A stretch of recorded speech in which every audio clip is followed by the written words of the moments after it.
Greetings, my fellow free low sovereign thinkers. Thank you for tuning in to LL3 Podcast. My name is Craig, transmitting from the wild, wonderful mountain state. And today's date is Thursday, July 8th, 2021. Yes, so been like browsing through a few shows, videos, reading some articles.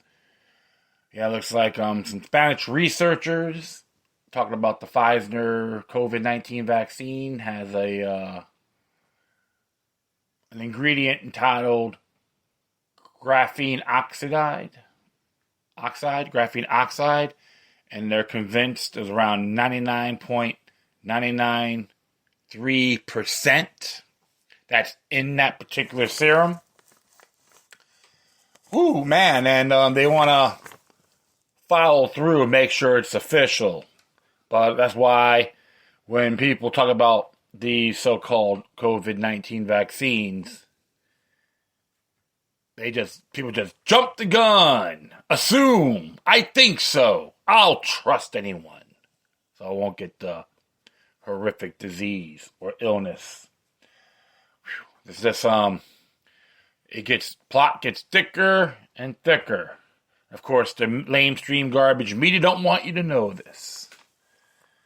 So I'd like to thank the folks for sharing that on Telegram. That's what's great about these other sites. Take advantage of them. Because big tech right now is all they want to block anything that they find immaterial, right, in their eyes with their AI units and so forth. Of course, big tech, there's some class action lawsuit on Twitter. But I'm looking at this more as a contractual dispute because people make an agreement. It's all the language is there. People are entitled to get it. So even though they're a private company, but the whole thing is a contractual battle. So you have to always look at those elements. Saying, so just a good amount of stuff. And of course, Elsa. And thoughts and prayers to the people in Gaza. Ceasefire is happening, and some beautiful people in that area are suffering as well, including the children. So we gotta keep the peace in the Middle East.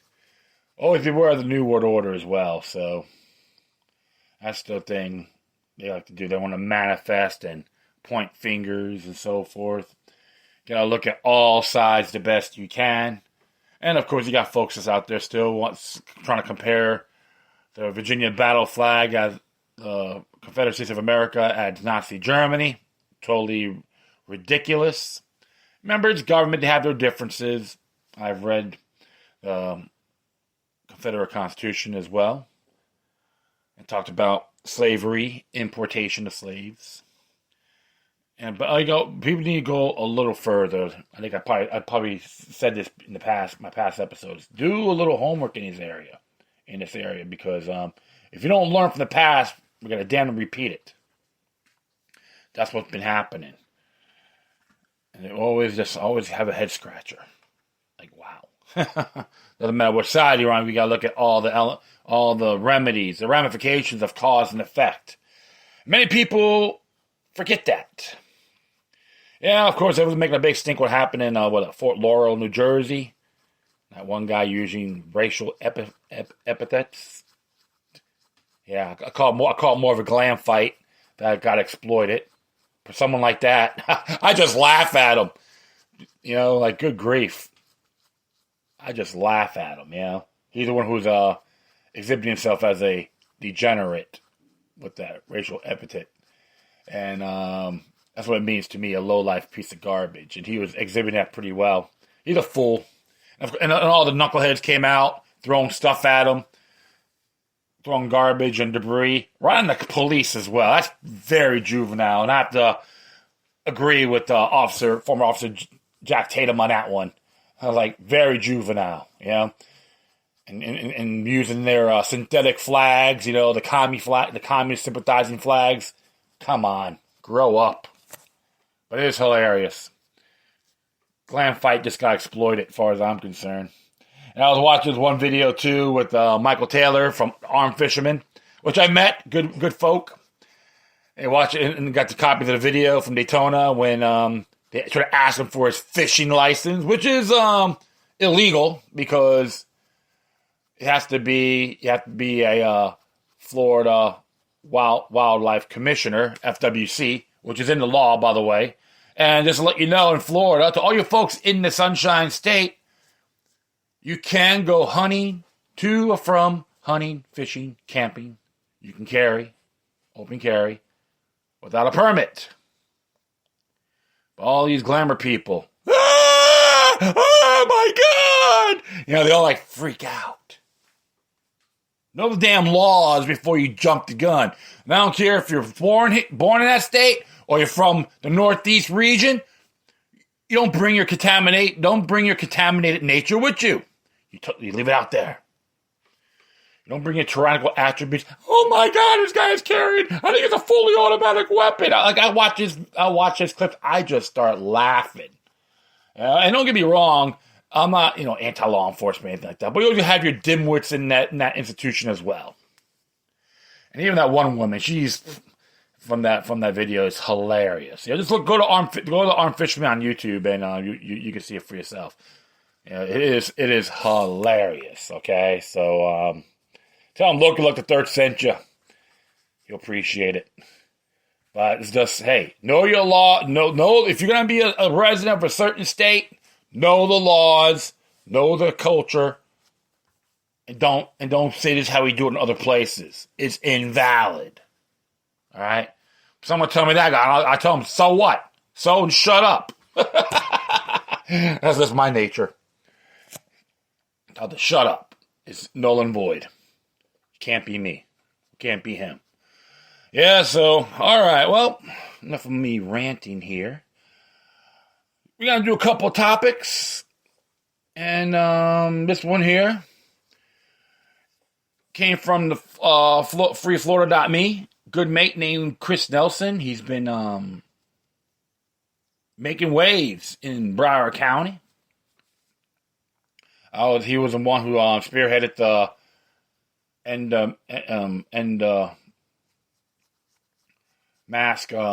mandate mask rally in Fort Lauderdale Beach.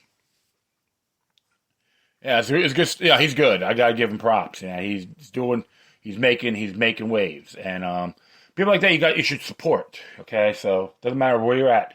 Because the fact is this, folks, if you got individuals out there that support natural rights,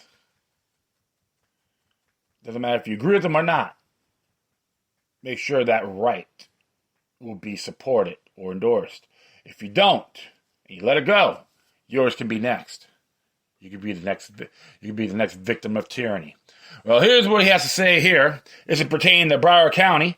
Broward County to use Amazon's AWS to verify 2022 election results. And I'm like, what the hell? And let's see what Mr. Nelson has to say here. Came out yesterday, by the way. It looks like Broward County may be on track for a repeat of the 2020 election. Speaking at the June 29th event at the Plantation American Legion, organized by Floridians First, Broward Supervisor of Elections Joe Scott attempted to reassure a group of skeptics that the 2022 elections would be transparent. Our system has the utmost integrity, said Scott. Our goal is to make our system as transparent as possible. Scott, a Democrat, was newly elected to the position last year. The previous Democrat to hold that position was Brenda Snipes, who was removed for her mishandling of the 2018 elections. Eyebrows were raised when Scott spoke of a new transparency portal, which is promised to make ballots available online for public scrutiny after they are counted. We are working with AWS Amazon Web Services, and we are going to create a portal where we're going to upload all the ballot images, said Scott, to a chorus of chuckles. So, after the election is over, the images will be posted to a cloud-based server where you will be available to go in there and get copies of those images. Amazon Web Services is notorious for censoring conservatives and participating along with Apple and Google in the unprecedented cyber obliteration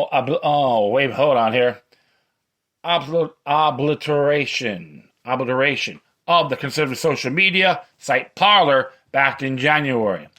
Also, Scott said that ballots will have voter information censored and will not contain serial numbers, rendering the political system practically useless. The crowd of mostly Trump supporters who face big tech censorship on a regular basis were not satisfied. Enzo Alcindor asked, can the images be saved by a most trustworthy company than Amazon? Scott replied that only two companies with the infrastructure to handle the job are Amazon and Google, and those who were only two companies considered by the county. Scott also boasted of a brand new facility that's to be built, and he said will promote transparency, but it will not be finished until after the 2022 election. This election is pivotal for the Floridians as it will determine if Governor Ron DeSantis will serve a second term.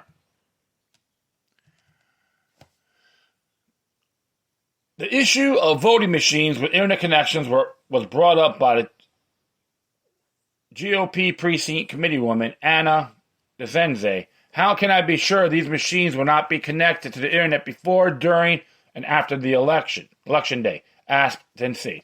Scott admitted after voting machines are connected to a modem and use flash drives to store voting results, our ballots are scanned on an ES&S machine that is called the DS200, said Scott. This is a distinct company from Dominion, although I don't have a problem with Dominion.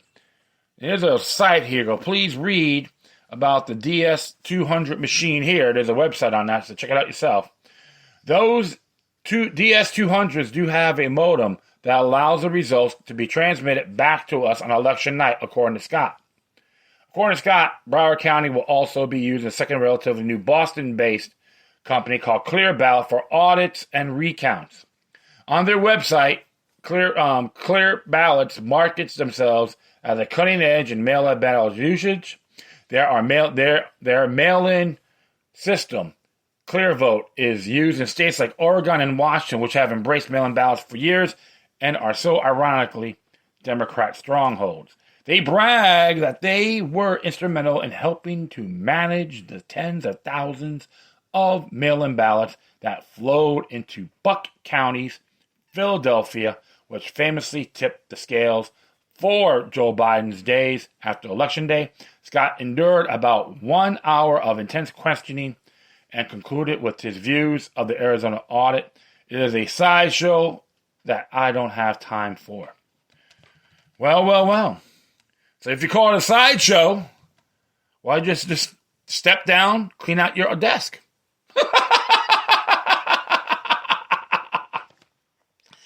How glamboyant. If I would have been there, I'd go, hey, Glamour Man. Oh, so you're a glam boy. Glam boy Scott. Wow. Pretty ludicrous indeed. Can we say potential political corruption? Absolutely. Look, folks, I find this as a major issue a little over 20 years ago after the hanging Chad drama with Al Gore, George W. Bush elections in 2000. All right? When they talk about electronic ballots, I opposed that then, and I condemn it now. That is the problem. And look what happened in 2020. A lot of discrepancies, questions, evidence, what some people say is misinformation, according to the big tech chumps out there, right? It doesn't matter if you support Donald Trump or not. It's irrelevant. It's just the integrity, the principle of elections. And even the idiots in Washington, D.C. want to federalize it. They got blocked by the Senate. And yes, it is legit. They did the right thing because it's null and void, unconstitutional, illegal, period.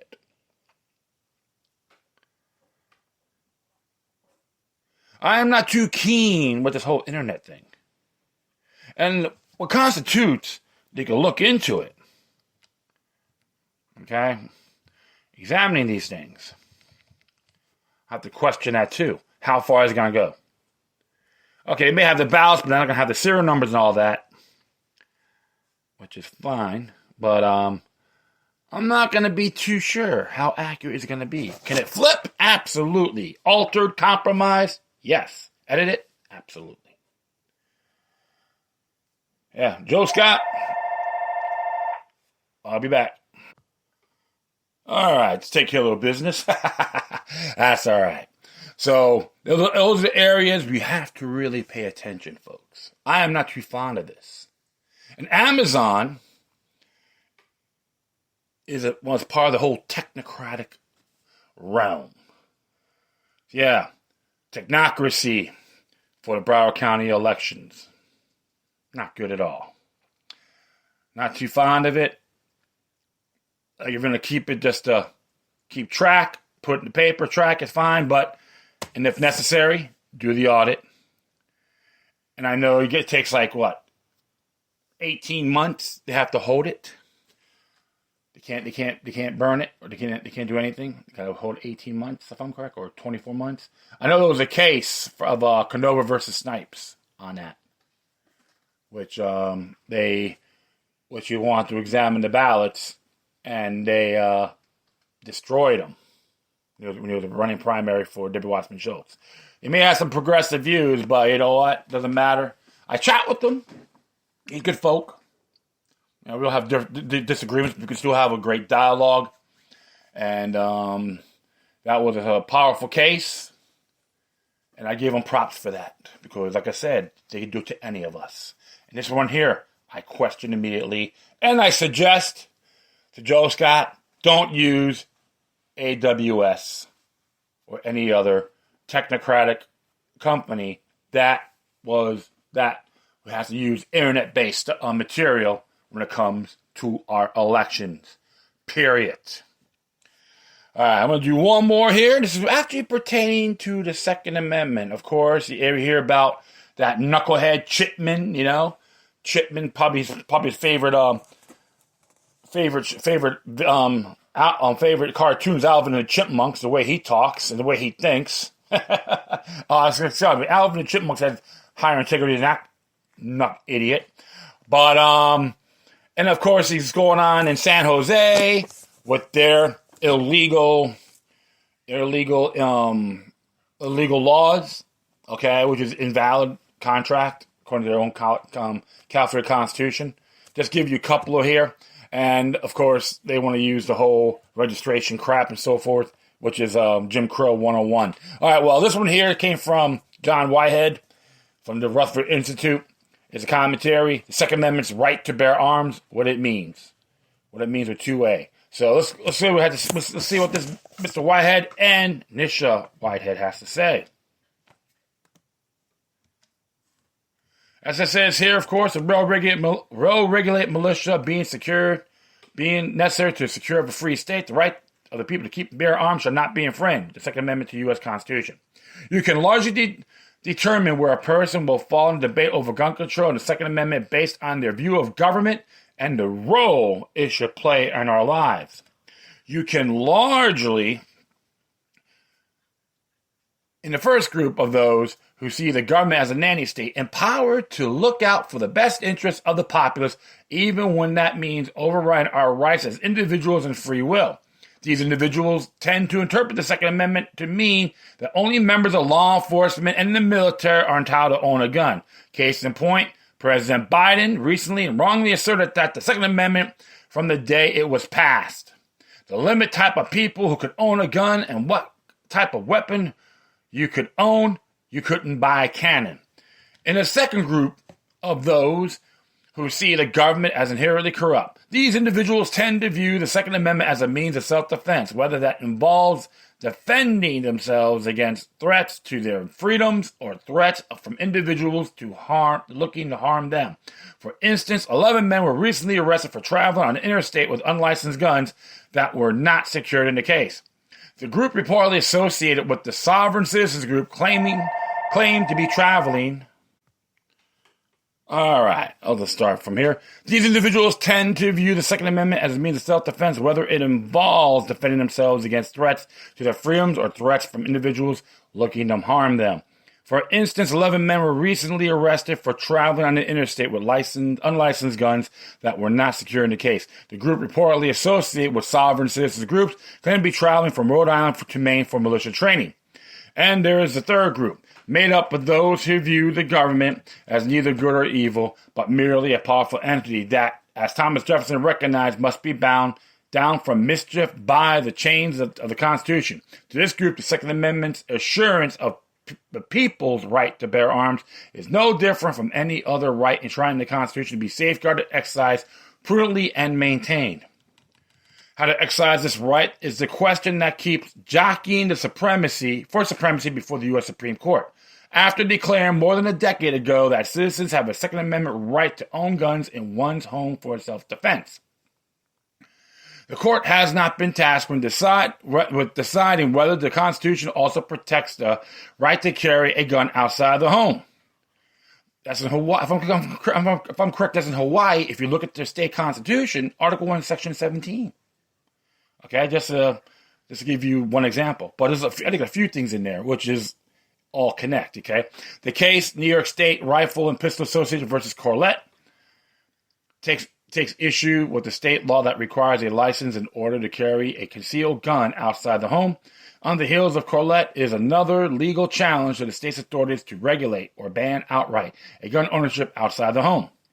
The attorneys general of 21 states, including Louisiana, Arizona, Montana, Alabama, Arkansas, Georgia, Idaho, Kansas, Kentucky, Mississippi, Missouri, Nebraska, North Dakota, Ohio, Oklahoma, South Carolina, South Dakota, Texas, Utah, West Virginia, and Wyoming have filed an amicus brief in Young versus Hawaii asking the Supreme Court to uphold Hawaii's Second Amendment rights to bear arms outside their homes.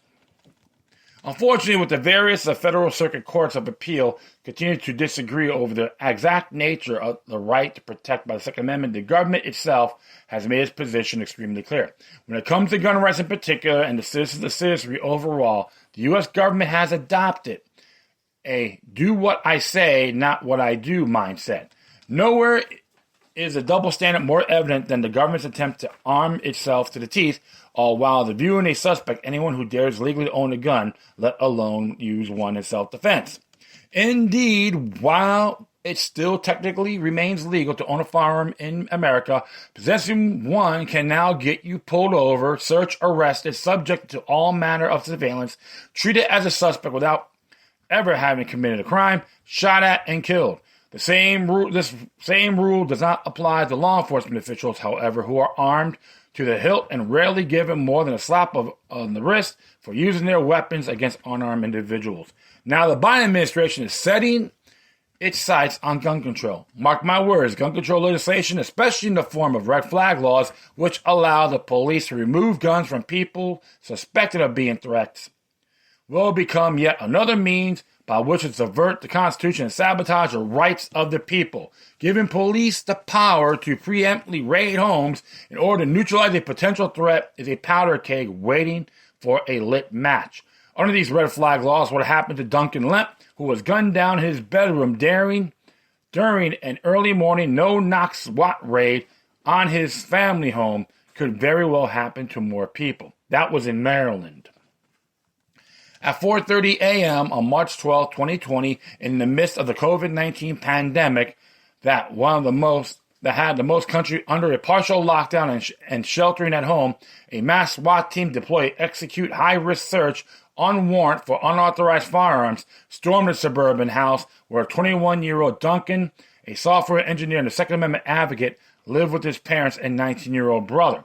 The entire household, including Lemp and his girlfriend, was reportedly asleep when the SWAT team directed flashbang grenades and gunfire through Lemp's bedroom window. Lemp was killed and his girlfriend injured. Not one in the house that morning, including Lemp, had a criminal record. No one in the house that morning, including Lemp, was considering an imminent threat to law enforcement or the public, at least not according to the search warrant. So, what was so urgent that militarized police felt compelled to employ battlefield tactics in the pre-dawn hours of a day when most people are asleep in bed, not to mention stuck at home as part of a nationwide lockdown. According to police, they were tipped off that Lemp was in possession of firearms. Ooh, oh my God! Run to the hills! That's when these drama queens come out here, you know? Thus, rather than approaching the house by the front door at a reasonable hour in order to investigate this complaint, which is what the Fourth Amendment requires, police instead strapped on their guns, loaded up their flashbang grenades, and acted like battle-crazed warriors. This would happen when you adopt red flag laws, which Maryland did in 2018, painting anyone might be in a possession of a gun, legal or otherwise, as a threat that must be neutralized. Meanwhile, the government's efforts to militarize and weaponize its agencies and employees is reaching epic proportions, with federal agencies as varied as the Department of Homeland Security and the Social Security Administration placing orders for hundreds of millions of rounds of hollow point bullets. Moreover, under the species of a military recycling program, which allows local police agencies to acquire military-grade weaponry and equipment. $4.2 billion worth of equipment has been transferred from the Department of Defense Department to domestic police agencies since 1990. Included among these gifts are tank-like 20-ton, mine-resistant, ambush-protected vehicles, which is MARAP, M-R-A-P, tactical gear, and assault rifles. See, this is why when people ask me about the funding of the police, I believe in decentralizing. I said this in the past as well. I guess even during the time of the George Floyd case, when I see some tactics are being used. All right? Doesn't matter what side you're on. You got to look at the bigger picture here. And when the Department of Homeland Security became a fact a couple of days after September 11th, it was a red flag. And I warned people about this. You better be paying attention. Now look what's happening. I support decentralization. Federal grants shouldn't be going to the state and local police departments. Okay? With all due respect. It's very treacherous to society as a whole and to humanity. We're talking about rifles, pistols, machine guns, shotguns, and grenades. Some of these weapons were lost through gross negligence. Otherwise, however, were trafficked by military police.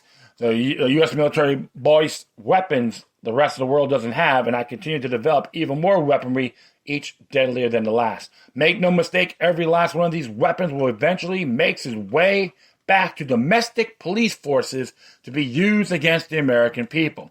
Included in the government's military arsenals are armed surveillance Reaper drones capable of reading license plates from over 2 miles away and an AA-12 Attention assault shotgun that can shoot 5 12-gauge shells per second and can fire up 9,000 rounds without being cleaned or jamming. But in the people, if I have one, I'd be a criminal. You shouldn't be having that. Only the government can. Yeah, I will sell my ass to the state for my own well-being.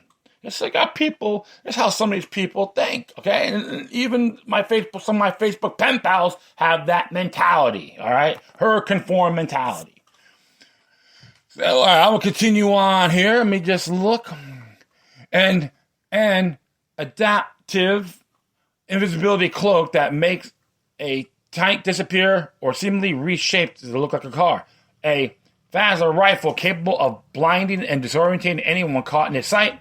A taser shockwave that can electrocute a crowd of people at a touch of a button. An XM2010 enhanced sniper rifle with a built-in sound and flash suppressor that can hit a man-sized target 9 out of 10 miles from a third of a mile away. And an XM25 puncture grenade launcher that can be programmed to accurately shoot grenades at the target up to 500 meters away. What the government has yet to acknowledge, however, is that its own gun violence inflicted on unarmed individuals by battlefield-trained SWAT teams, militarized police, and bureaucratic government agents trained to shoot first and ask questions later is not making America any safer. Indeed, the U.S. government may be the most egregious perpetrator of gun violence in America, bar none. All the while, the gun critics continue to clamor for bans on military-style assault rifles, high-capacity magazines, and armor-piercing bullets. The U.S. military is passing them out to domestic police forces. Under the auspices of a military recycling program which allows local police agencies to acquire military-grade weaponry and equipment, more than $4.2 billion worth of equipment has been transferred from the Defense Department to domestic police agencies since 1990. Including among these gifts are tank-like 20-ton mine-resistant ambush-protected vehicles, tactical gear, and assault weapons. I've already said that. There are reportedly more bureaucratic, non-military government agents armed with high-tech, deadly weapons than the U.S. Marines. While Americans have to jump through and increase the number of hoops in order to own a gun, the government is arming its own civilian employees to hilt with guns, ammunition, and military-style equipment, authorizing them to make arrests and training them in military tactics. Among the agencies being supplied with night vision equipment, body armor, hollow point bullets, shotgun drones, assault rifles, and LP gas cannons are the Smithsonian, U.S. Mint, Health and Human Services, IRS, FDA, Small Business Administration, Social Security Administration, National Oceanic and Atmosphere Administration. Okay, think about that. Weather folks now can be heavily armed. Education Department, Energy Department, Bureau of Engraving and Printing, and Assortment of Public Universities. This is a double standard at play here.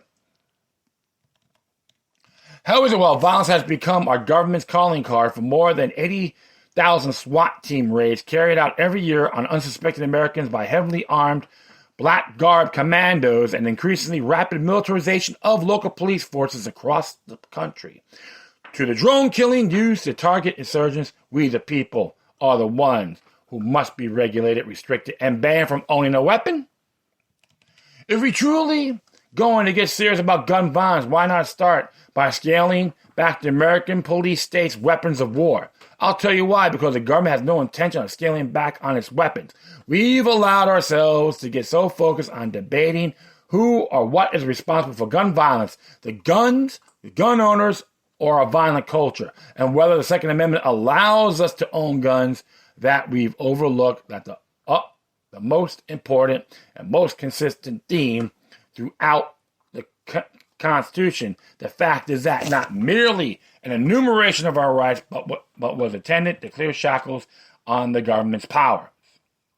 When considered in the context of prohibitions against the government, the Second Amendment reads as a clear rebuke against any attempt to restrict the citizenry's gun ownership. As such, is a necessary ingredient for maintaining the tenuous balance between the citizenry and their republic, as any other amendments in the Bill of Rights, especially the right of freedom of speech, assembly, press, petition, security, and due process. Supreme Court Justice William O. Douglas understood this tension well. The Constitution is not neutral, he remarked. It was designed to take the government off the backs of people. In this way, the freedom enshrined in the Bill of Rights in their entirety stand bulwark against a police state. Other words, folks, government keep out. To our detriment, these rights have been steadily weakened, eroded, undermined in recent years, yet without any one of them, including the Second Amendment, the right to own and bear arms, we are much more vulnerable to the vagaries of our out-of-control policemen, malevolent dictators, genuflecting politicians, and overly ambitious bureaucrats. When it's all said and done, the debate over gun ownership really has little to do with gun violence in America. It also not even a question of whether Americans need weapons to defend themselves against any overt threats to our safety and well-being. Truly, the debate of gun ownership in America is really a debate over who gets to call the shots and control the game. In other words, it's the same tug of war that keeps getting played out in every confrontation between the government and the citizenry over who gets to be master and who is relegated to the part of the servant. The Constitution's multitude of prohibitions on government overreach is clear. This particular point, as 20th century libertarian Edmund A. Opitz observed in 1964, no one can read our Constitution without concluding that the people who wrote it wanted their government severely limited. The word no and not employed in restraint of government power occur 24 times in the first 7 articles of the Constitution and 22 more times in the Bill of Rights. In a nutshell, as I make clear in Battlefield America, the Second Amendment right to bear arms reflects not only a concern for one person's defense, but serves as a check on the political power of the ruling authorities. It represents an implicit warning against governmental encroachments on one's freedom, the warning shot over the bow to discourage any lawful violations of our persons or property.